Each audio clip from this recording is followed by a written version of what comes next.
Oh, he's warming the hands up. Here it comes. Wait for it. Boom. We are on. I like that little hand clap that he does. I like that. We haven't done anything. We're getting a clap. No. Yeah. That's awesome. That's a good call. I was going to buy one of those little movie chopper things. Black and white. And it was $20. And he just told me that he'd do it for $1 each time we do this. He gets $1 every time he does that? that? So once we hit 20 episodes, I have to refund. $1 every time he does it. Dale, I need to renegotiate my contract. It's prepayment. Too late. You're stuck. I've signed You're my stuck. deal. Dang. Roderick, you got a good deal. I did. Good to be back. Yeah. Who's special guest? Yeah. Special guest. Not at all. Not at all. It depends on how you define special. Let's not go there. We think you're Let's special. not go there. All We right. think you're special. So we think it's special because we have Mr. Dale Corum with us today. Hello. Who, by the way, has an anniversary coming up. Congratulations. It's Way to be there. been a couple years. How long have you been here? Be truthful. If I say too long, does that count? No, valid answer. Valid answer. If you're hanging out with us, that technically it could be you started today. Let's say Well, this. that's true. When was the company started? When I started When you started. in 1977. There you go. All right. So that's 46 years. Wow. Yeah, 46 years ago. Congratulations. Yeah. That is a run. Yeah, I know it's hard for you all to equate to that since you're not that old yet. So, but you'll get there. Wait a second. You're that old. Barely. That old. We Yes. discussed this in the last episode. He squeaks Why'd you in. bring that up? He just squeaks by. We had to. Yeah. Well, he was you remember Roderick? I don't know if you saw it, Dale, but he was referencing all these old shows, and he just gave up. He said, "Man, this is really aging me." I said, "Yeah, all your stuff's going way over my head." See, I watch old shows too, but I watch them now. I wasn't around then, so I have to watch them on reruns. Yeah, I thought they were new shows. Man, that Don Knotts is a good He actor. He's an really up-and-comer. is. He's an up and comer. He's got promise. He was an actor in black and white television, Roger. Yeah, I didn't. Don Knotts. Oh, okay. Okay. Don't worry, I didn't know who he was either. I didn't Barney? know who he was. Oh yeah, Andy Griffith's show? I know Barney. I didn't know his real The name. Ghost and Mr. Chicken? The Ghost and Mr. Chicken. What a great movie. show. Yeah, great show. Didn't know I that. just know he's I got saw the that. funny voice. I saw that at the Capitol Theater downtown Madisonville, Kentucky, when it first came out. Got in for a quarter. Did you really? Seriously. People went to Madison. large buildings to watch movies instead of on their phone. For another quarter, I got popcorn and a Coke. I was about to say, was that when I was all in for 50 soda was a cents. nickel? Yeah. For 50 cents, I got into the movie and popcorn and a Coke. It was all that. We went to the movie the other day. Me and my family did, and it was we spent. Gosh, I think it was just me, my wife, and my son. My daughter, she got in free to the movie, but those tickets, it was like matinee. Mm-hmm. Those tickets alone, it was $35 for Yeah, that, sounds and about then right. we couldn't even buy popcorn and stuff anymore. They just charge you so much now. Oh yeah. Let's go back to those quarter days. Yeah. I've taken Life week-long was simpler. vacations on less money than $35. That's pretty strong. I don't know how good of a vacation that was. Well, at the You time, went somewhere for a week. At the time, I thought I was doing pretty good. Yeah. He went somewhere for a week, but he called it a vacation for $35. That wasn't a vacation. I was thinking. You guys were just trying to make it over Donner Pass alive. Yeah. You're just trying to not be eaten. Hey, we're starting this whole thing. We've been talking now, and we didn't It's because he sabotages us. do what we always did. You know what we ought to start the show with? What's that? A safety message. Safety message. All right, A safety message. good deal. Yeah. How You about got any, what'd you bring to the show? Did you Can bring a Roderick safety message? Roderick do this again? Can we give start him it all over? boom? That was good. You did He good. does. I'll tell He you does what. not get my. He does pay not. him $2. He does not. No, you don't get my dollar for that because you I was didn't do gonna. it. I was gonna say. I get the dollar. I'm going to start doing Coming out of the it. I'm going to start doing that. I like that. All right. So We had a safety message. All right. Didn't we have a safety message? We did. we sort of sort of do. I think the safety message right now needs to be economy's bad. People are looking for quick ways to make money. If you've got a load on your truck, you need to watch it. Park where you know the truck is going to be safe. Park where you're going to see it often. Park where if it moves or somebody gets around it, somebody's going to notify you or you're going to get notified. We've had a couple of loads stolen, a couple of trailers stolen. One had a load on it, one did not. But we have lost 2 of the Mercer trailers in the last couple of weeks. So, Really? yeah, unfortunately, one of them turned up at a tow yard who had already filed a lien against it and had sold our trailer by the time we found it. Wow. So we actually lost that trailer completely. We're working to get that back, or at least compensated for it.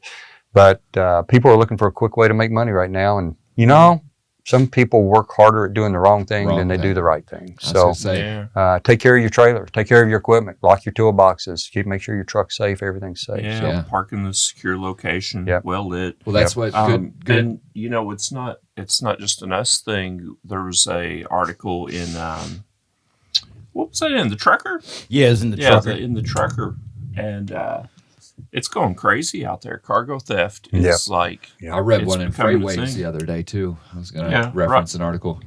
How? Dude, Give us some examples of those loads that are in there. $5.7 million worth of cell phones taken out of Newcastle, Delaware.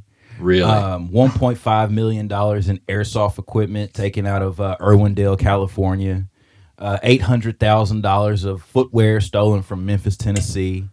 $700,000 in apparel and accessories over in California. It's all over, dude. Yeah. It's just happening everywhere. Well, I saw pictures of a trailer flatbed a couple of weeks ago that had some BRP freight on, and they didn't take the crates. They got into the side of the crates and took the machines out of the crates. Machines out.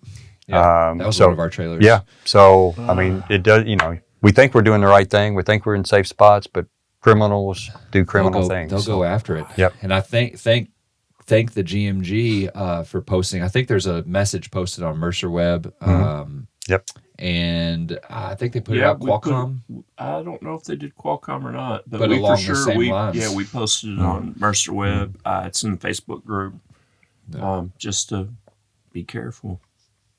I bet you that's a pretty quick thing to get. I mean, if you got the right means to thieve equipment or things like that, it's just in and out. And speaking of the dollars, that $1.5 million worth of cell phones. Like, who do you even sell that to? I don't know. I mean, you can't get 1.5 for it. But, Right. But that's just crazy. Yeah. Good stuff. Keep track. Be aware.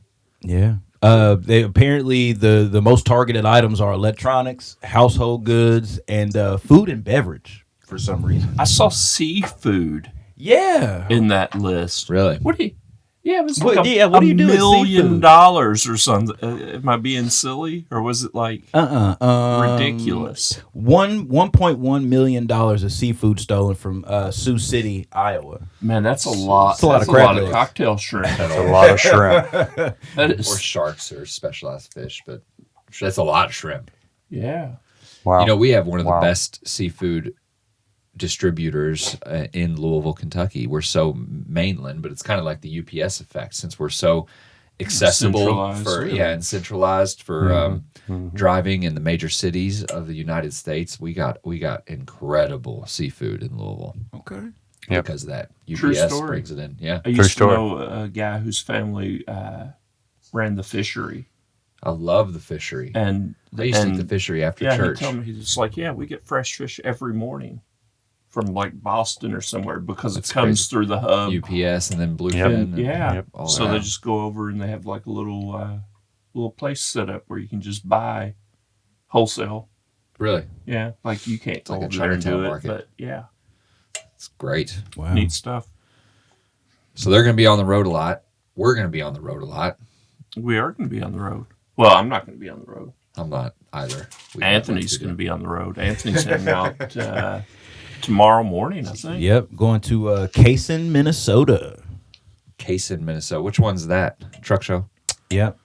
That's the Big Arn Classic. or iron if you're not from Kentucky. All right. So Anthony and Dale, not this Dale. Not this day. Dale Have you ever Kilhorn. been to that one? I have not been to that one. Have you ever been to you got around a lot on the motorcycle back in your day. Have you ever been to Kaysen, Minnesota? Never have. Is it?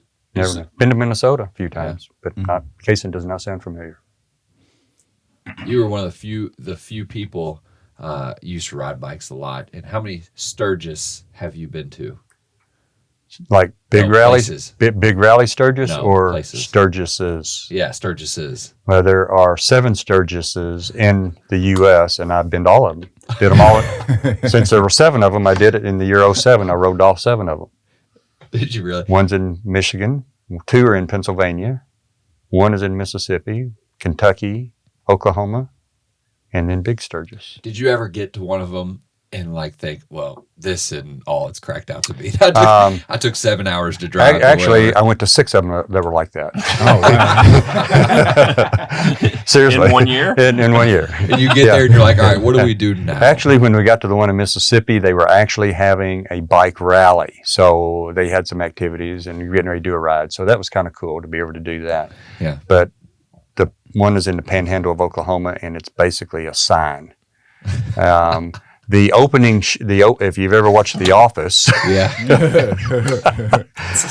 you don't stay away from your water. The disappointment, Yeah, I'm sure. if you ever watch the opening of The Office, they show the town of Scranton. Yeah. One of them it's actually called Sturgis Station, and it's right behind that opening scene. It's like the other side of the buildings you can see. Oh, really? So I've seen that scene from The Office firsthand. But it's basically a fire station right behind that building in Scranton. That's it. The other one is on the opposite side of Pennsylvania. There's 2 of them in Pennsylvania. It's at Oil City, Pennsylvania, and it's basically 2 dirt crossroads. So 6 of them were very disappointing. Well, whoever goes to Kaysen, Minnesota, to let Dale know if he needs to go there If I need next to go there, take yeah. a picture, because he'll go to take a picture of a sign That's right. if he needs And to. dirt road. And a dirt road, yeah. That's good. What else? So, yeah. So there's another show too. Sorry. I told you, if I don't interrupt Well- with things. Well, do we have a story about the next place? Well, Joplin? gosh, I hope so. Tyler will ask. Yeah. If, I'm going to interrupt. That's what I do. Can I go? You're good. Clear for takeoff. The Guilty by Association Truck Show in Joplin. That's the 4 states guys. Yep. Chrome Shop Mafia. And it looks like we've got Ron, who's an old steel hauler from Cleveland. That's in our recruiting team. Kathy Joe, she's over in our brokerage team. And PJ from All right. brokerage. PJ, good. Ron and PJ are going to bring a lot of enthusiasm Oh, yeah. to the show and Oh, yeah. banter. If you want to have a laugh, go by the booth. Ron will buy you lunch or dinner or something. He'll get you fed. But go talk for 20 minutes with this crew, and I promise you'll laugh at least once. They're fun to be around. Yes. And it's, gosh, going out to truck shows is fun. So if you get a chance, that's September 21st through the 23rd, Joplin, Missouri. Just everybody knows where the 4 states guys are at this point, I think. Go visit them. They're good dudes, and they put on a good show. ChromeShopMafia.com has more information on that one. So can I tell my Joplin story? You got a Joplin Oh, you story? did have one. I Did you ride your motorcycle through Joplin? I did not, but I went there one time to actually see a rating program that another trucking company had. CFI was there, and I was thoroughly impressed with their ability to keep drivers out of their office. I thought, I hope we are never like that. Everybody had badges. Of course, we have. Fast forward years later, we have badges. And we have to do them to comply to certain things. But the drivers were not allowed in. They were only allowed in the driver's lounge area, and they had a really nice driver's lounge area. But drivers were not allowed in the main office for any reason. They could not go to see a coordinator. They could not go see a pay person. They could not go see safety person. If there was a need for any of those people to talk to the driver, that person would have to go to the driver's area to communicate with them. And I thought, man, that is just not a good way to do business. Yeah. Now the driver's area was nice, and they did have some stay over, rooms that guys could stay overnight, kind of thing. It was actually a pretty cool. nice area. Yeah, I don't want to bash on them too bad, but I've always been really proud of the fact that even though we have to do these things now, and COVID really kind of backed things up a little bit, where we couldn't see people, we didn't even see each other very often for a couple of years, but we've always maintained that we really want you to come in and see us, kind of thing. You can still go and talk to people that you need to get to. So what year was that? It was probably 20 years ago. Okay. I made a trip. We made a trip to a couple of different companies. Joplin was probably the furthest one away, but we were looking at billing and rating programs that other companies had. So that really kind of affirmed the notion that this open door policy that we have is the route that you wanted to take things, and you liked the way we were doing things. Now the owners, Jim and Bill, right from the very beginning, embraced the fact that the drivers are our livelihood. The drivers are what we're about. Without them, we might as well make widgets or do something else. We got to come up with another product to sell. Right. And since we're in the shipping business, how about we hang on to these owner operators and treat them like they're really important, because they are. Yeah. And so that's just, it reinsured to me. That was probably the first time that I really saw a company that didn't do the open door policy thing, like we do. Other people kind of, probably in between them and us, and as to where they've treated their drivers. And it's like, man, this is not a place I would want to work. And to make it even more so, even their own people couldn't go everywhere.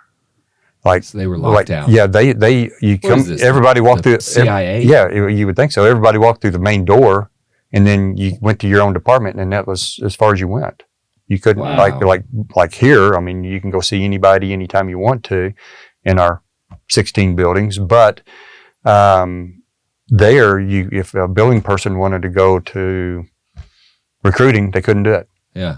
If a truck ops person wanted to go to freight ops, they couldn't do it. Wow. They had access. Intentional siloing. There's an intentional siloing rather than building a culture that says we're all in this together and we're all important and we're all gonna succeed together. Work as a kind team. Of thing. Yep. Yeah. Just didn't get a team feel for anything. Just never makes sense to me. Yep. Especially in what we do, because without trucks, we don't move any freight. Without trucks, we don't move freight. Without owner operators. Yep. Yeah. We love owner operators. Which, by the way, when this airs, will be in The best time of the year. Didn't I do that football last season? time? Yeah, that Driver- chili. Driver too. appreciation, Driver appreciation. Driver That's appreciation it. week. Yes, that's it. but also football and Yeah, chili but chili and football. Yeah. and Yeah. ticks. It's tick season. Ticks, yep. If you live in the country. If you live in the country. But yeah, this will be airing during Driver Appreciation Week, probably towards the middle of the week, if everything goes smooth for us on the editing floor. Yep. So we'll just be getting ready to, we'll be celebrating Driver Appreciation Week. Yep. But we'll also be getting ready to welcome in a special group of owner operators with Top 10 Weekend. Yep. And we'll all be there to welcome you guys into town. So if you're in the top 10, congratulations. And hopefully you get to make it in for the weekend. I know that they've done a lot of planning, worked hard to put it together, and it's going to be a lot of fun. It's gonna be fun. We're Good going time. to be out on a boat. Riverboat cruise. We're going to go crash some cars virtually, yeah. throw axes. Yep. So yeah, it's Eat good food. I was about to Eat say really- that's the highlight. Eat is good food. The weekend of eating. Yes. Yeah. The weekend Remember of eating. Rosario's, Roderick. I'm supposed to sit at your table. Dude, we'll I go. welcome you with We'll open go arms. toe and toe with he can eating. eat We're gonna put him his out of business. weight Eating the food. in grilled meat. True story. We're gonna put him out Moment of business. gratitude. I don't know if he knows yet. Last week, when you tried to spoil the gift, you held up what we were giving out for driver appreciation. Driver appreciation. So those should be coming soon. Those should Probably be coming some soon. of you guys are already getting those in the mail. I think they started on those last week. Oh, awesome. But and we not, of course, we're exponentially thankful for everything that the owner operators do for us and do out there. But we were talking about last week what a cool thing, and we're grateful that Mercer, that we work at a place that to send out even anything to 2,100 people in appreciation of the service is a monumental task, and it's a big item to do. And what a cool thing that the owners and you allow us to do that and show appreciation, and that's a really important thing that we're going to keep doing. So very cool. Cheers on that. Thank you. You know, sometimes we kind of wrestle with what we do for driver appreciation or safety awards or whatever, years of service kind of things. And maybe, on an individual level, those things may not seem like a whole lot. But like you say, when you do it for 2,100 drivers, it's a big thing for us to do that. I think hopefully everybody realizes that really we just want to say we're acknowledging you're there. We're acknowledging the fact that you're out there working. We're acknowledging the fact that you've had a safe year or, another year of service or whatever it might be. Recognize you guys. We are thinking about you. And so it's these, in probably a lot of ways, these are really just kind of tokens of our appreciation.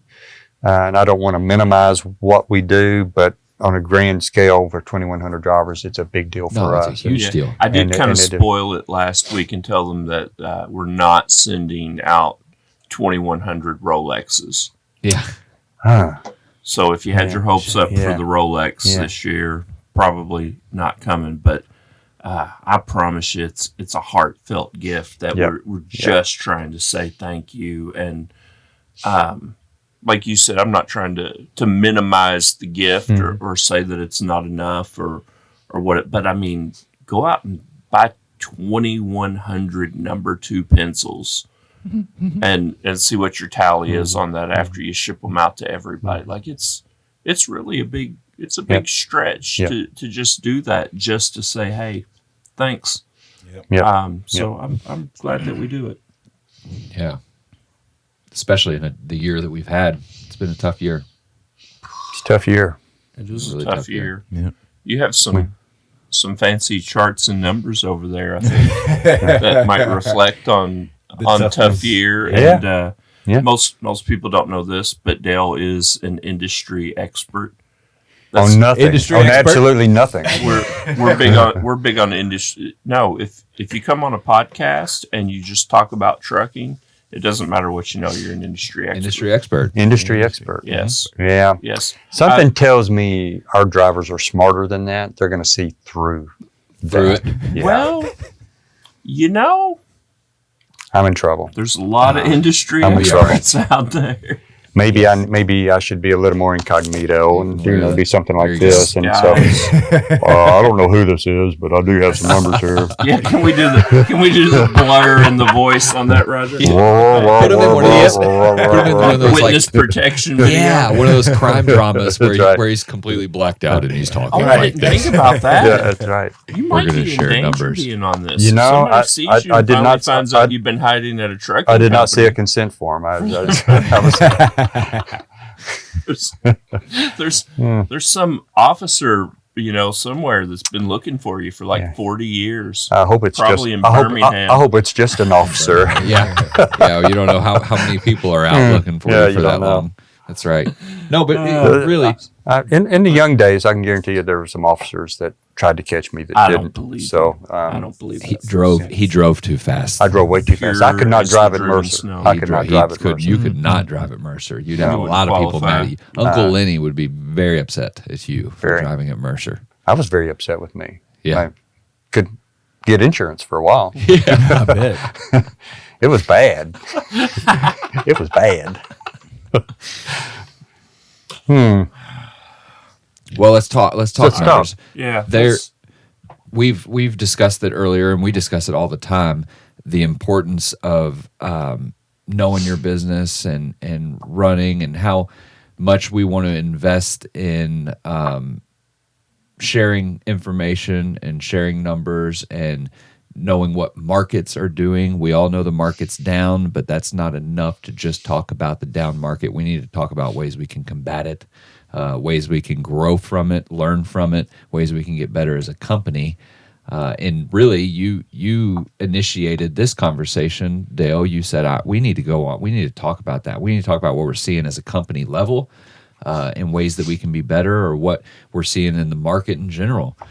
So what do you got going on? So I think, one of the things we see here in the office, primarily with our coordinators, is we've got probably 75% of our coordinators have been here less than 5 or 6, 7 years. We've got a few of the old timers that have been around a long time. They've seen a lot of ups and downs. They've seen us survive the down periods, knowing it's always going to come back. What we're seeing, I think, right now, and we've got some charts that prove this out, that is not just Mercer information, but it's industry information, is that we are in a rut that seems to go on and on and on. A lot of times we get in these ruts, they last for 6, 8 months or a year, and then you come out of it. One of the things too, for us, for me anyway, that makes a difference right now is this time a year ago, and this charts will kind of prove this out here in a second, but this time a year ago, things were slowing up. And at that point, the great economists that, you'd read, people who are prognosticating would say, fourth quarter, first quarter next year, third quarter next year, whatever it might be, everybody's saying something positive. Just saying, we're going to come out of this. There's things on the horizon. We're going to, right now, we're not seeing anything like that. We've never been in a down period, even in 2009 when things were the ruts went really, really deep, but it was for a year.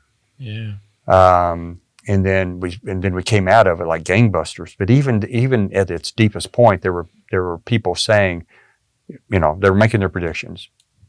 3, 4, 5, 6 months out, people were making predictions, and there's kind of this hope that things are going to turn around pretty quick.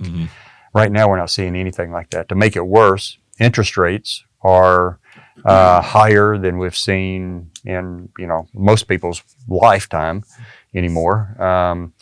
And the feds are still talking about raising prime another time or two by the end of the year, which is going to slow things down even more than where they currently are. So I think one of the scary parts of that, at some point we're going to hit the bottom. I think if we feel like we've hit the bottom, or maybe the feds drop the prime, back 0.25% or something, then people start to get a little confidence. Okay, we've hit bottom. We're starting to move the other way. That will be a good thing to feel. But they've taken so many rate increases over the last couple of years, and the rates are so high right now, they can't just reverse all of that in one month. No, of course not. Or a couple of drops. It's going to be multiple drops of coming out of this. Every time they take a drop, probably consumer confidence will build a little bit, construction pick up. People can afford to build right now. You can't hardly afford to build because interest rates will crush you on the borrowing. So things will start to ease up at some point. But I think it's going to be a real slow incline coming out. It's not going to be something that happens overnight like it did in 2009. We got to February 2010, and it just like we couldn't do enough fast enough, and nobody wanted crazy. Nobody wanted to rate. Great year. Nobody wanted to rate it. Just send me a truck and tell me what it costs. So I don't think we're going to see that kind of recovery. I have heard some the predictors, the great economists say that we are industry experts, the prognosticators. Not us. Not us. But I heard that they said we might be at the bottom. It's just going to be it's not going to be a V-shaped recovery or a U-shaped recovery like we've experienced in the past. My pen keeps breaking. But it's just going to be more of an extended and gradual. Do you think we're at the bottom? Or I don't think we're at the bottom. Unfortunately, I think it's going to get worse. As long as the feds are talking about potential more increases, we're not at the bottom. Even whether they do or they don't. I think because of consumer confidence, I don't think that changes until they see a positive sign. And if they go 4, 5, 6 months and don't increase, that might be the positive sign. Mm-hmm. Unfortunately, that's not a real good positive sign. Yeah. It's still a slow dig out. So I think You know things what I are. haven't seen historically either? Gangbusters election year in trucking. Yeah. We're going into No, an election right, year. right. That's true. Yeah. Yeah. So we've got that coming up too. Big money is always waiting to see what happens in Washington. Everybody starts holding their cards and Yep. doing Seeing this. what happens So- first. Yep. So we and could do I that. mean, it doesn't matter which side of the fence you're on that. Yep. It's just facts. It's just facts. When elections roll around, everybody gets a little antsy and a little nervous on both sides of the aisle, and it's not good. So if Brian would duck his head, what are the charts showing? Or actually, we could probably raise it. You don't have to go anywhere or duck anywhere. But the chart that is right there. Do we That's have what I've been reduced to. do we have the flatbed chart up?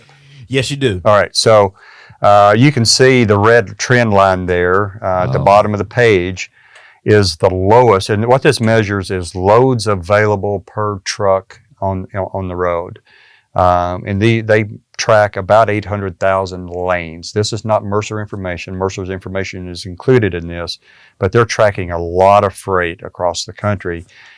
So it's a pretty good sampling of what the industry is doing. But we would say, looking at this, it also mirrors exactly what we're seeing, as a company. So just to kind of lay the groundwork for this, but it's indicating that the red line is the lowest freight levels per truck on the road that we've seen in the chart. The chart goes back to 2012. So that's a long time. Yeah. That's a long time. And you can see the blue line was last year, 22. Oh, I see You can see where it we dips. we started the year off great. We thought we were on pace for another record year until you get to about really we started to get concerned about June that things were falling off, and then we've continued to see things fall off. So realistically, we're about to just almost the same spot we were this time a year ago as far as freight levels. It's just been flat. It's been incredibly flat. If you look at the end of the year, last year, the blue line, and then this year, there's not another year it's even been this flat. You've had peaks in almost every year, and so that's not going to come back quick. So one of the things that was a big difference this time last year is we were coming out of a period, and we were coming out of to go back even a little bit further. The green line is 2021. You can see how high it is throughout the whole year. It does drop off toward the end of the year, but it rebounded really well in early 22. So rates were still really good. Yeah. Even though the freight available is comparable to last year, we're just almost verbatim where we were last year.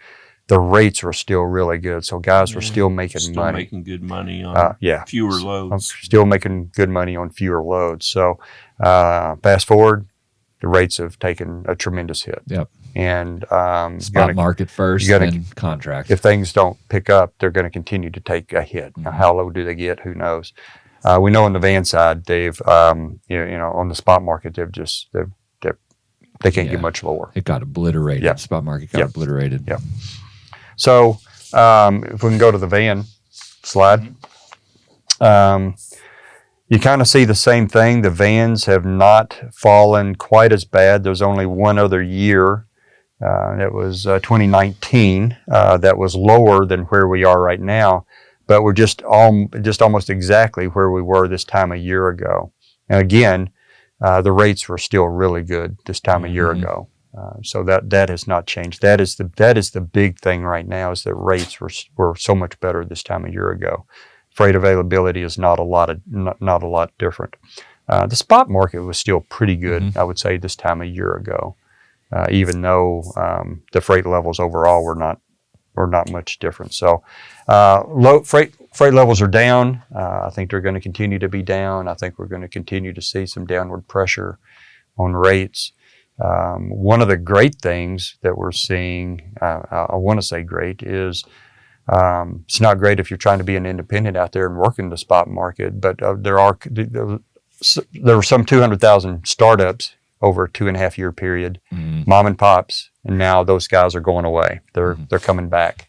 They're Leasing on letting the bigger companies. Yeah, they're and leasing on the companies or whatever. going So back to being company drivers. you know, that'll help us as far as having capacity and being able to support the customers Yeah, that we still yeah. do You have. hate that something bad has to happen Yep. Right. on one side for something good Yep. to happen on the other. But Which yeah, makes that's- sense that you're talking about the rates being driven down and kind of following the trend of the amount of loads, because when there's so much competition in the market, then it has a tendency to drive the rates down unless there is a sufficient amount of loads to support that competition. Right.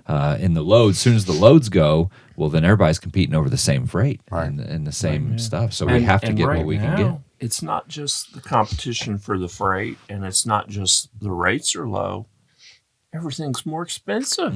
Well, that's And that's one of the the killer. things Yeah. that, like, perfect Yeah. storm of terribleness for owner operators. Yep. And Yeah. anybody that watches this knows I'm 100% pro owner operators. Love our guys, and man, I hate to see trucking already in the situation it is, and know that just tires and fuel and Oh, yeah. man, you have a breakdown, and all of a sudden you can't get a part for Right. 2 months. Right. I mean, gas sitting for we've had owner operators go and work for other owner operators Yep. on their trucks while they're waiting on parts just to keep their business alive. And it's just tough. Not It's tough only to see. that, these people that are going out and exiting or trying their own thing and getting their own authority or trying to operate as an owner operator saw what happened a year ago. They saw the rates. They saw the potential of that they can do. And we all know trucking's cyclical, and we will come out of this. It's a matter of when. But they saw the potential and what they can do, and they got into one of these lease purchase deals of no down payment and a weekly truck payment of $1,400, $1,500 a month, and they're trying to swim with this cement block tied to their ankles and just can't make it in a market like this. I think that's great. That's so important that we're out there sharing the information, just like you're doing, to try to combat that and get better where we can. And and you know how much I love to correct you. Yeah, And I think you said $1,400 or $1,500 a month. did I say a month? I think so. So for If the I record, did. I mean, we've got guys out there right now that are making payments of $1,400-$1,500 a week. Yeah. And it's just not.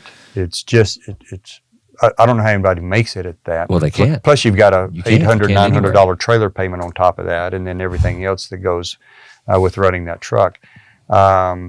So I think what happened is you've got some predators out there that saw an opportunity to make some money on people who are trying to get into the business, and they're hurting people. Right. Yeah. You know, you can't make the payment. They come get the truck. They lease it to the next guy that's out there trying to do it. You know, do his own thing, and they just keep bouncing that truck around until it's paid off, and they're still sitting there with the truck because nobody can afford it. Yeah. And, So- and to a guy that's relatively new to the industry, you know, a couple of years ago, he might have been looking at rates and all of those loads that Yep. were out there. Yep. And like, they're coming here and man, I made this kind of money for a year and a half. I don't Yep. know what the problem is. Right. That's And, good. Good and point. it's that it always goes away eventually. Mm-hmm. And here we are. So again. here's a softball, and I may or may not know the answer to this, but what's our best way to combat that and to be successful? What must we do more of? Well, we have to work harder. We have to decide to do things a little bit differently. What out. worked for us? We're done here. I didn't know. I was told there would be no more harder work. We probably have to do some things that make us a little bit uncomfortable. Yeah. And I would like to share some numbers to give you an idea of kind of what our fleet is currently doing. But I want to share a story. All right. You don't mind a story, do you? I love stories. I love your stories. Now, sometimes somebody says, "Oh, he told a story." That just means he lied. Well, the last time I told a story, I got in trouble. Made somebody mad. Do you have the truck horn ready? Yeah. Yeah. Bleep him Truck out. horn ready Okay. for you. Okay. Yeah. The truck horn comes into play. So, probably not going to use any of that kind of language. That's all right. If you So this would have been probably in about, it goes way back, probably about 1987 or 88. Because I'm saying that based on where I remember where I was sitting and the job I was doing at the time. I know 1988 very well. Yeah, somebody was born that year. I know it very well. Some of us I had was two, alive. some of us had 2 kids and had a long established career at that point, and a house paid off, and it's a long story. So it was probably about 87 or 88. We had again, our drivers could always come and go as they pleased, and I was kind of late one night. It was about 6 o'clock. Most of our staff was gone. I was in my office, and we had a driver, Delbert Daniels, from Smitty City, Kentucky.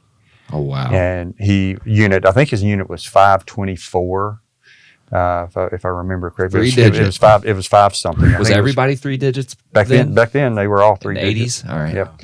So Delbert comes in and he dropped off some paperwork in a basket that we had where drivers could drop off paperwork to get paid on. So he just walked in, dropped off, didn't realize in my office. I saw him and I said, "Hey, Delbert." He looked and he said, "Come here."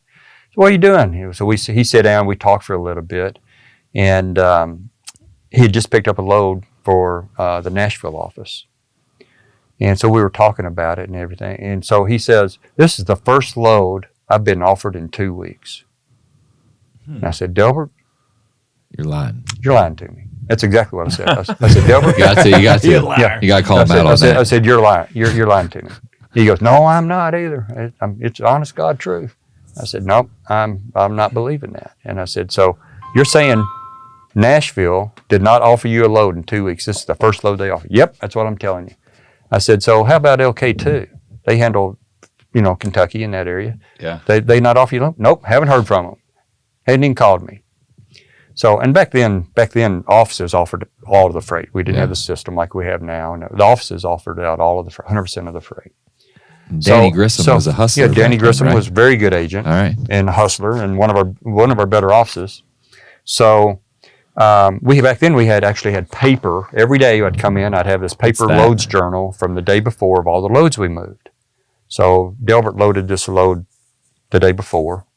So I just flipped over to Danny's loads, and there were probably 25 of them on the page. Delbert's was on one of them listed on there. So I just pointed at the very first load, and I said, "Delbert didn't offer you that load?" And he goes, "Well, yeah, but I don't tarp anymore. I don't tarp. I'm too old to tarp." And I said, No, wait a minute. You said they didn't offer, but I'm not going to tarp. I haven't tarped in you. Okay, I get it. So all I did was move my finger down to the very next load. Yeah. "Did he offer you that load of freight?" He goes, It's cheap.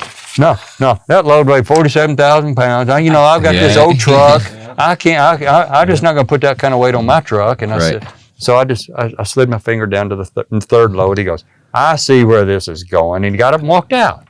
Oh, And I was like, no. Funny Delbert. Delbert. I said, Delbert. Let's continue this come game here, if come you're here. going to throw accusations. I said, "I would love to go through this entire loads journal and see and how many loads got offered to you, Right. and why you didn't want to haul them. Right. But we don't really need to do that. I think I've made my point." He goes, "Yep, you're just trying to hang me. Yep, you're just trying to." "No, I'm just trying to paint an appropriate picture." Right. I said, "When you get out there on the road, you need to tell everybody, Danny Grissom offered me a whole lot of freight, and I didn't want it, and this is why." Yeah.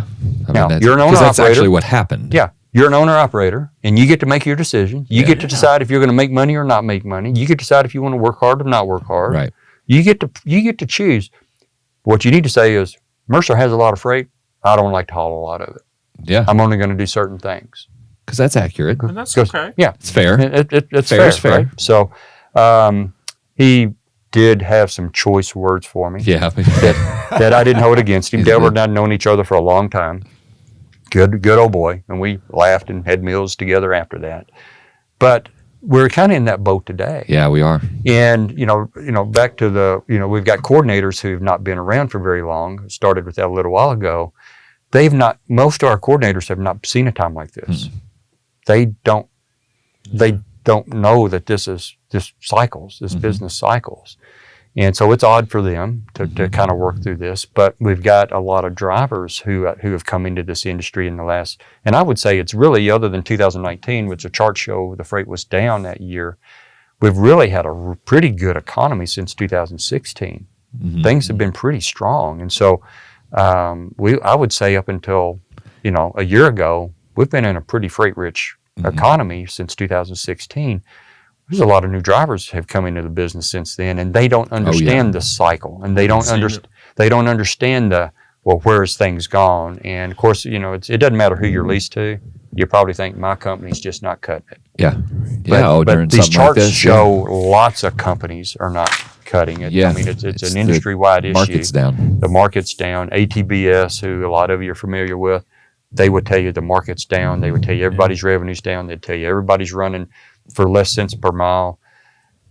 There is something we can control, though. It's not just I'll tarp. Yesterday I didn't have to tarp. Maybe my choices aren't as plentiful. Today I have to tarp a load and go. I think on average our fleet can haul an extra load a week. We're averaging on the flatbed side for 2023, January till up till a week ago, actually up till last week. Flatbeds are averaging loaded miles 1,852 miles a week, and we're averaging 2.1 loads per month or per week. So that's just not a lot of freight. It's not a lot of miles. It's not a lot of miles. Years ago when you were in recruiting, people come in here and say, I got to run 3,500 miles a week. And, we would go, well, can you do that legally? But even in today's world, can't you run 2,500 miles a week safely, legally? 3,000 miles a week safely, legally? That was the fleet average when I started in 2003. It was 2,500 miles a week. Yeah. So our flatbeds are for the year and up until the end of last week are averaging 2.1 loads a week, averaging 741 miles a load. So for a total of 1,852 miles. Interesting. We can work a little harder, and maybe you don't have to tarp, but maybe you have to pull a load that's 44,000 pounds, and you just don't want to do it because most of your loads are under 40. Whatever your reasoning is, and so I just did a little bit of math. If we could bump the 2.1 loads per week to 2.5, not even a whole load, not even half a load. But that just means getting somewhere instead of showing up at 11 o'clock or noon or 1 o'clock in the afternoon, you show up at 8 o'clock the next, in the a.m. Or wait until the next day to loading it in 1 in the afternoon. Don't wait till tomorrow to see what might happen. Go ahead and load this afternoon and get going. So if we could bump to 2.1 to 2.5, based on the average cents per mile for open decks, and I just did this with single open decks drivers, times $2.62. Actually, the difference in the miles from 852 to what it would be, I made a mistake. We're averaging 1,558 miles. Oh, okay. Okay, so I made a mistake. You didn't correct me, but you didn't know the number. I looked at it. So yeah, you saw me looking at. So we're currently averaging 1,558 loaded miles a week. But if we bump that to 2.5 loads a week, we would bump it to 1,852. That's not a lot of miles. No. That's 294 more miles. I was going to say 300. Times $2.62 is an extra $770 a week. To the truck. That's interesting to hear you frame it up like that, because I just heard Ron, who's an old steel hauler from Cleveland. If you didn't know. If you don't believe it, ask him. He'll tell you. If you don't believe it, ask him. Yeah, it's a funny little thing. If you know Ron, you get that one.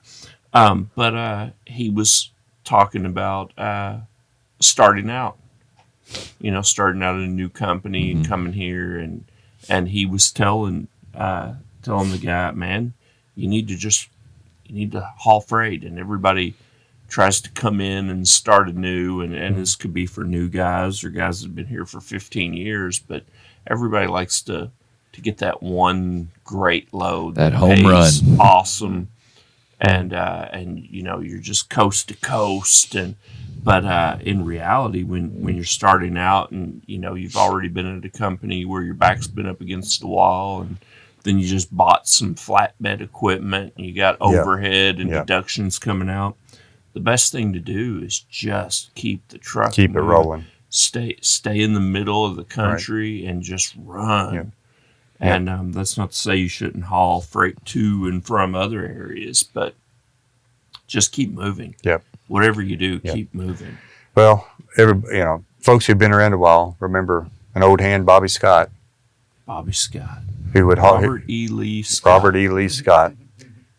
Famous for saying, "I never made any money sitting still." Mm-hmm. Also famous for saying brother. Brother. Me and Wendell had a funny conversation about that just a while back, brother. Like Hulk Hogan, brother? Brother. Yeah, like Kevin, brother. Yeah, everybody was brother. Yeah. Yep. All right. So, just using that math, and say you don't really want to work it a lot harder most of the year, but say you're willing to do it half the year. Mm-hmm. For 6 months, using those same numbers, for 6 months, you're going to make almost $19,000 more. Golly, in 6 months. Yeah, in 6 months. That's my truck payment for 6 months. Yeah, 6 months. That's based on loaded mile revenue. If you want to do it on all miles run revenue, which obviously the cents per mile is a little less, but now you're at $16,152 just by working a little harder and running 294 more miles a week. Yeah. And you're still not at 2,000 miles a week. That's just shouldn't be really hard. So you don't know this, but we kind of wear ATBS out on here to the point that we have to put out disclaimers. Yeah, we had to put a disclaimer out that we weren't affiliated with them. They don't sponsor us. They're not. We're not going to show you an ATBS ad or anything. I know it sounds like one from us sometimes, but they have a really interesting article in their blog or somewhere on their website that it might have just been emailed out to folks, but it was talking about the profitability for running one extra load. Yeah. And I think theirs was just, I don't know if it was a week or a month, but they were just showing the difference that just that one extra load can do if you can schedule and plan. And of course, in trucking, sometimes you just have to fall into the right spots at the right time too. That's one thing that as a driver you can't control is, timing and things happen. We're not saying it's not always going to work out perfect. Yeah. But if you're looking to haul that extra load of freight with that mindset, it can make a big difference in your revenue. Right. And safely. Huge. Yep. One more load safely. So I did the same thing for the van side of things. We're averaging 1.7 loads per week on the van side. 1,786 miles, total miles run. Hang on, let me check that math. Okay. Yeah, that's right. Yeah, that's right. Yeah, keep me straight here. Catch me if you can. Now I've got to figure it out. So, and I just said, what if you bump that from 1.7 loads a week to 2? Just 0.3. Just 0.3. All right. 0.3. Now, at an average load, jumps to, let's see. Yeah, so you're going to jump up to 2,100 miles. So the difference between what we're currently doing and jumping it up to 2 loads a week, you jump up 2,100 miles, it's 314 mile difference. At the rate of 214, which is what we've averaged, loaded miles on the van side so far for the year, you're at $672 extra a week. Oh, that affects the bottom line so much. It's huge. It's huge. Going into your fixed costs and your variable costs of what you need to do. And I think we should, Roderick, I think you should put up some of what we're looking at here. Because if you look at January and February, some weeks in January, vans were hauling 2.3 loads a week. Right. And there's some ups and downs. And I think it goes into what you were saying. We know that things happen. We know that some weeks are going to be better and worse than others, but the possibility being there is what's important in doing it. Yep. Yeah, that's crucial. And we've got a lot of guys that are very, very good in times like that. I was talking to Kenny Fisher in the Facebook group the other day, and he's just like, "It's miserable, Brian. This sucks, and this is terrible." And and everything, and then in the same conversations, well, I'm doing all right. And he always does. He always does. He just hauls freight, and he falls into a lot of good freight a lot of times, according to him, because he just does stuff that other guys don't want to do, and he's from up north anyway, so he's one of those guys that'll go play in the snow all winter long just to make money, and he just tries to cut out those little niches, but he's good at it. He's very good at it. He's very good. And it helps that he's been around long enough to kind of learn the spots to put himself in, and he changes with the seasons. And you sound like you're coming around to this work harder thing. No, he's okay with somebody else doing it. Oh, But he's okay with Kenny doing it. he was out when as soon as we mentioned. No, he zoned out at that point. Okay, I thought. Yeah, he's okay with you doing it. Glad to see it's coming around. This is great, man. This is good conversation. I heard that if you love what you do, you don't really work. A day in your life. So that's crap. Work's still work. Work is still work. I agree. It just some people are just willing to do it, and others aren't. What's that famous opportunity or famous quote that says opportunities often miss because it's dressed in overalls and looks like work? In disguise. Yeah. Dressed in overalls and looks like work. Yeah. Happens. That's it. Sorry. Man, I hate opportunity. Yeah. It's all right. Yeah. Lots do. Apparently a lot of people do. Lots do. Well, but there are people like Kenny who are taking advantage of just working a little harder, doing some things I normally wouldn't do. Bills go on one way or the other. Creditors still knock on the door one way or the other. To your point of getting equipment, if we could get folks just on the front end to say, you know what, I'm going to haul 2.5, or I'm going to haul 3 loads a week. I'm going to do certain things. How much quicker are they going to get their equipment paid off? How much? Then you get that debt off your plate quick instead of later, and it just going on. And then when you get that done, take that money you're used to, making, and start building a little reserve for the rainy day. Yeah, reserves are very important. What amazes me is we still have drivers that never get advances from us because they don't want to pay the charge. Right. $1.75 to get their money, because that adds up in the course of a year. Yep. You haul enough freight, that adds up. So there are people that are even taking advantage of not getting an advance to save their own money. Yeah, they're working off their own money. They've worked to put themselves in that position, but they've sacrificed to do that. Yeah. They had to work hard to get there. Sure. It's not an easy game. But if they can do it, I'm convinced everybody can do it. Well, yeah. You have to take good advice, and then you have to use the good advice. And sometimes what sounds like good advice may not be the best. You need to talk to a number of people. But there are people out there that can help. I think everybody that wants to learn, wants to do better, there's people that can help them do that. Well, you touched on it, and you said it in the recruiting meeting earlier. You like when I point at you? I do. I'm a hand motion guy. We're close now. Picking up on that. Hope we didn't get the Reds. Yeah, I know, right? You said that it's not as important waiting for the home run as it is getting base hits. Earlier in the recruiting meeting, you don't need the grand slam. You don't need that grand slam. You just need the revenue, 5 base hits, the base hits coming in, and the revenue that comes in. You get things like our deductions, like our the trailer payment, the equipment cost, whatever it is. They pay off quicker, and those don't always have to come out. Right. You look like SpongeBob doing dance moves like that. But I talk with my hands. I'm a hands talker as well. But it's important to understand that those deductions don't. You can pay those debts off, right. And then you only become that much. Your variable costs and things become that much less. Yeah.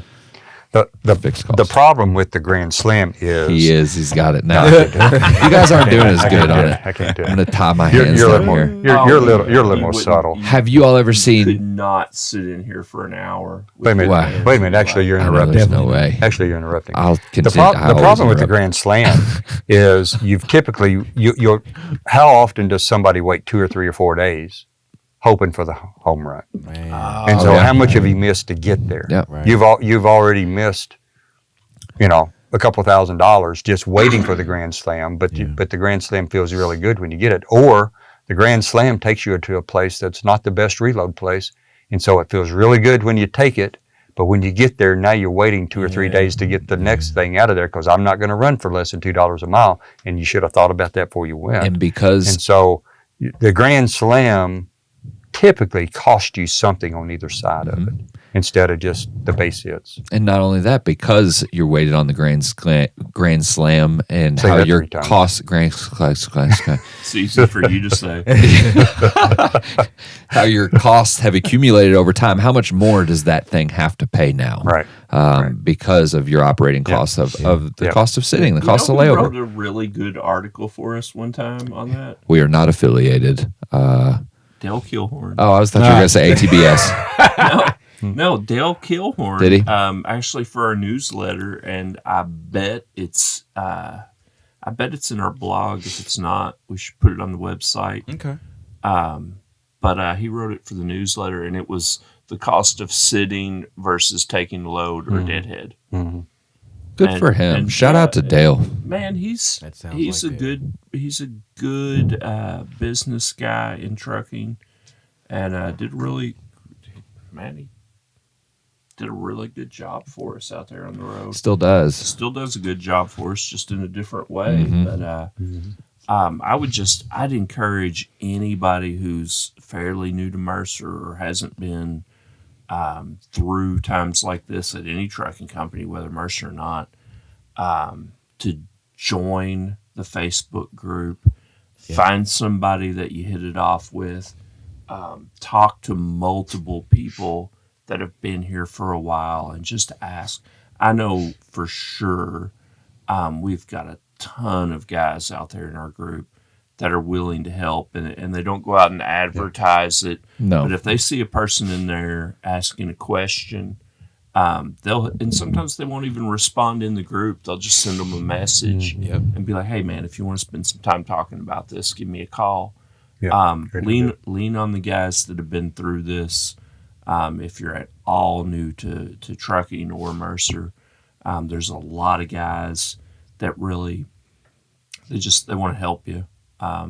They've found success here, and they want other people to as well. And thanks to you guys that do that. We really appreciate you because most of them have never approached us or asked or said, "Hey, I want to do this." No, they've all just volunteered. They're just leaders. They continue to do so. And they just keep trying to help people be successful, which they know in turn helps Mercer be successful and helps their bottom line in the end too. So don't be afraid to reach out if you want to talk business or get some help. So one thing I think is important. You mentioned knowing your cost and what all goes into that.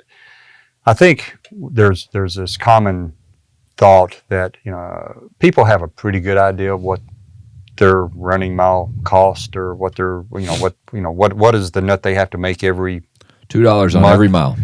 But they apply that to every single load, no matter, maybe even some of the harder workers, they apply that cost to every single load. Mm-hmm. Maybe they haul 8 loads in the course of the month or 10 loads in the course of the month, but they're fixed. They're basically their costs were met. Fixed cost were met after 6 loads. Mm. And so, but they're still applying that cost to the next load and the next load and the next load. And if that I always have to make the same cents per mile. So I always have to make the same cents per mile. Once your fixed costs are taken care of, your house payment's made, your truck payment's made, your insurance is paid, all of that stuff that you have to do every month is done. Then all you're looking at is some variable cost on running the truck. Mm-hmm. And it's basically fuel and maintenance for every mile run after that. Mm-hmm. Everything else is done. So you take out all of this other stuff. As a company, I'm not going to throw out exact numbers, but let's just say our break-even margin is $30 million a month. In revenue. Total billed revenue. Total billed revenue. We have to do that to break even, Mm-hmm. to pay utilities, to pay for all the vendors that we use to keep the lights on, payroll, everything all in. Mm-hmm. We have to do $30 million a month. And actually it's more than that, but not to get into exact numbers. But everything, once we've done that $30 million, then the only thing that we have in addition to that is truck pay and agent commission. Mm-hmm. Because payroll's done. So the money Insurance is done. after the 30 has million a lot bigger profit margin on it. Makes sense. So typically, we typically operate or try to operate at about a 5% profit margin. But once we've paid all of that fixed cost, now we jump to an 18% profit margin. Mm-hmm. Yeah. And every business has the same equation. Mm-hmm. Small businesses, like an independent contractor, has the exact same deal. equation. Restaurants have the exact same equation. If we have our fixed costs, we have our employees, we have our rent, we have our cost of running our building and whatnot. Once you've paid all of that, then your profit, because then the only thing you have, if you're a restaurant, additional food, because an additional cost of fixing that food. Mm-hmm. But because your rent's already paid, Yeah. your lights are already paid, it's just the equation is there's a similar equation. It changes after you It break depends. even. It changes point. after you break even, and so often, guys, I'm not going to haul that $1.75 a mile. I'll sit here and wait for the $2.20 a mile load because that's what I have to have. My truck doesn't make any money if I don't. Right? You can make money on this. You may only make $500 versus making $600, but that's $500 I can put in my pocket today. Mm-hmm.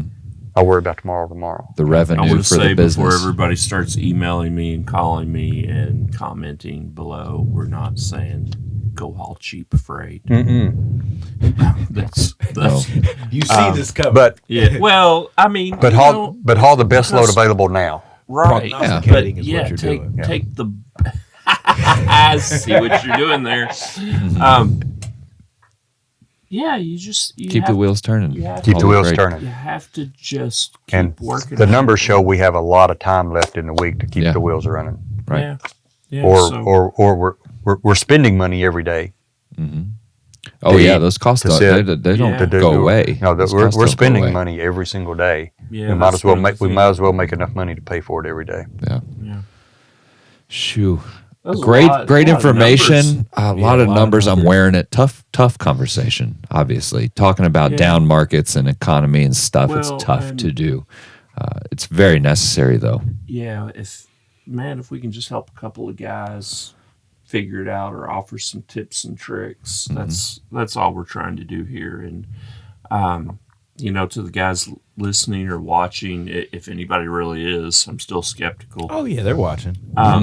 But Are they both still on there? Both of them, yeah. both of them are watching. Right, the two people. But yeah, we're just trying to help and offer any advice or help that we can, because we're really counting on you guys to be successful so that we can be successful. And that's the thing that I just want to keep reminding people of is we know we can't do this without our owner operators. Yep. We don't make money if you're not making money. So That's right. nobody is ever. We're not sitting here getting rich if all of our owner operators are going broke. There's no money in that. That's right. And we're not making more money if you're hauling for less money. We get paid on percentage too. So all we're doing is trying to help guys navigate through a difficult time that might need some advice. You guys that are doing it right and doing great, thank you. Great job. You guys that need some help, please call us and tell us you need some help if you do. Let us point you in the right direction.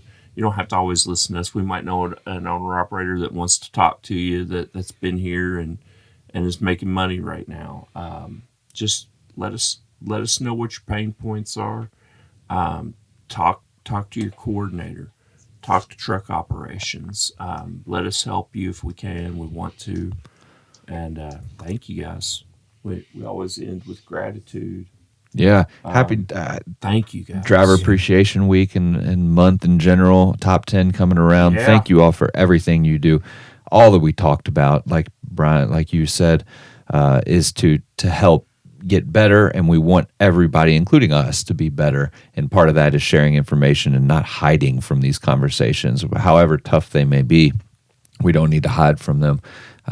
Dale always says it, and I like to reiterate it. Every conversation that happens in operations needs to be centered on what makes the owner operator more successful, because that's how we are successful as a company. So I'm grateful to be able to have a platform where we don't have to hide from this stuff, and we can talk about it freely in a family of owner operators and team members that listens You guys and especially. does that.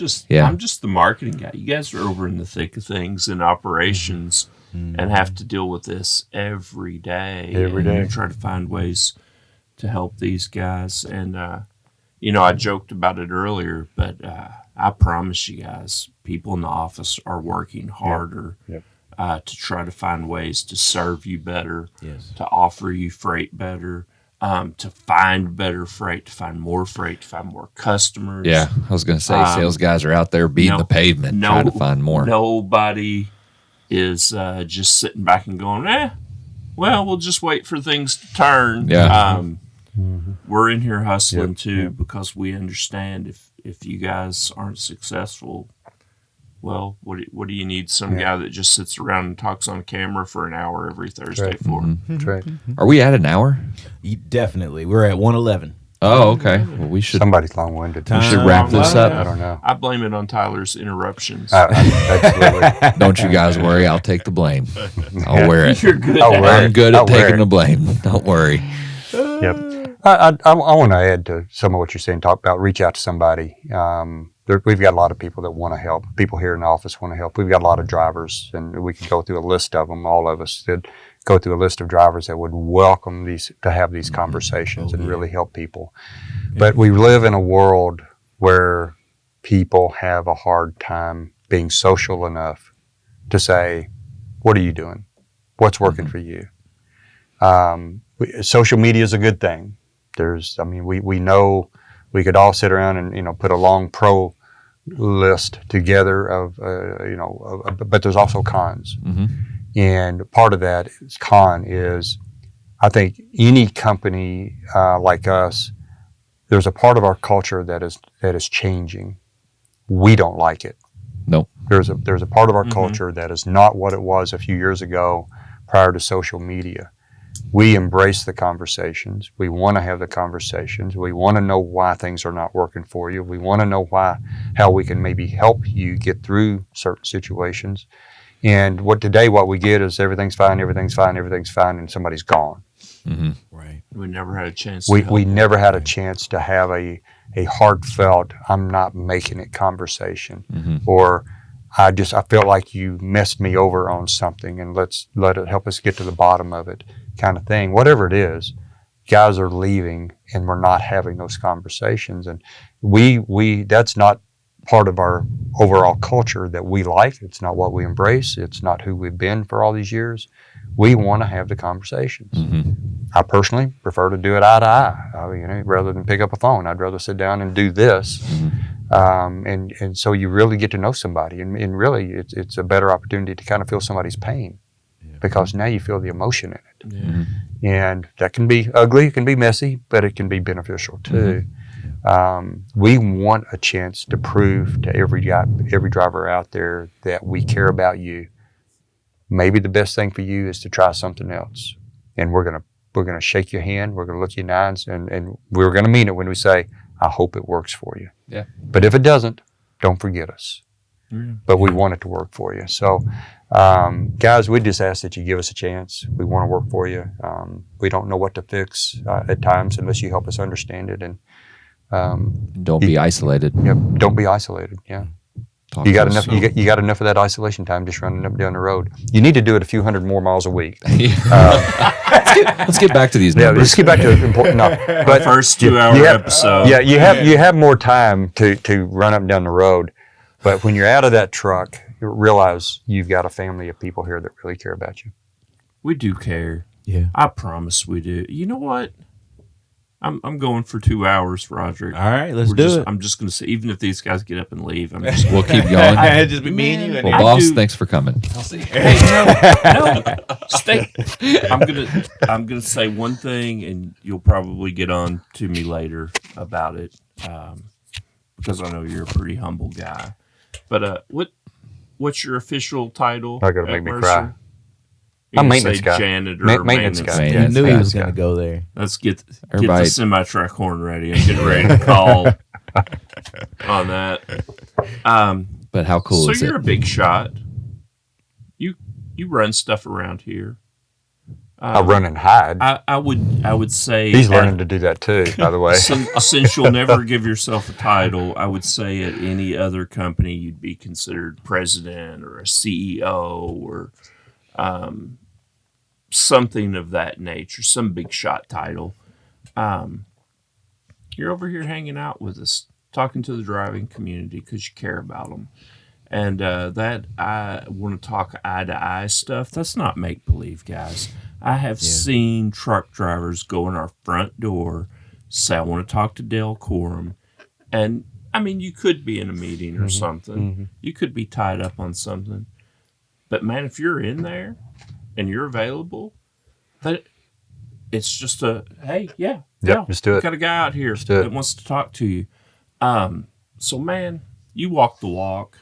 You're not just up here some big corporate hotshot that says, "Oh, we love drivers," and you don't live that. Man, you live it, and I'm proud to have learned that from you over the last 20 years. Keep up the good work, man. We'll keep you around. We're gonna try. He always says that's the most important part of his day whenever and doing things like this even with us and speaking on the numbers and speaking to the community is going to be the most important part of his day, and that's how he's always teaching us to engage in this and fight against this. What I also would like to say is make that part into a short, Roderick, and post it out there so we can see how many drivers we can get in Dale's office at one time. Yeah. You know, if everybody shows up at once, we're not going to be able to get you through the open door. Well, It's open. if I see a line forming, I may excuse myself. Yeah. But you know, yesterday I spent. So yesterday I spent probably the first hour just dealing with a driver, a contractor issue. Had a driver issue. The contractor had been around a long time, but he called me direct, and we were able to have a couple of conversations. Had to do a lot of homework after the initial conversation to figure out kind of where we were, but we worked through a problem. Oh, is that the thing I talked to you about? Yeah. Yes. Yeah. So we worked through some issues, and things are good. We're back on track. Contractor's happy. Want to assume the driver's happy. But that's why we're here. When I say we want to talk, those are the things we want to talk about. Yeah. We saved Good hopefully we saved a driver, and we've got a happy I hope contractor. so. That makes me really happy, man. Yep. Because he called me up and he was like, "Man, I'm going through this stuff. Yep. And you think it'd be okay if I You called referenced Dale?" him earlier in this podcast. Yep. Yeah. Yep. And I was just like, man, yeah, he'll listen to you. Yep. He'll talk Yep. to you. Yep. He'll investigate. Yep. So make sure your Yep. story's straight, because he's not gonna trust any of us. No. He's gonna I've learned that. I've learned get that. Yeah, he's get gonna his get my story. pieces in a row. He's gonna get Tyler's story, and then he's gonna look for the truth in between our stories. Yeah. And but very fair, very considerate, and man, that's what we're all about. That's what we do. All right, guys. Well, end it with stay safe out there. Stay safe. Stay safe. Stay safe. We appreciate you guys. We love love you you. guys. We can't do this without you. Thank you. Appreciate it. Thank you. Go Mercer. Go Mercer. And we're out. We are out.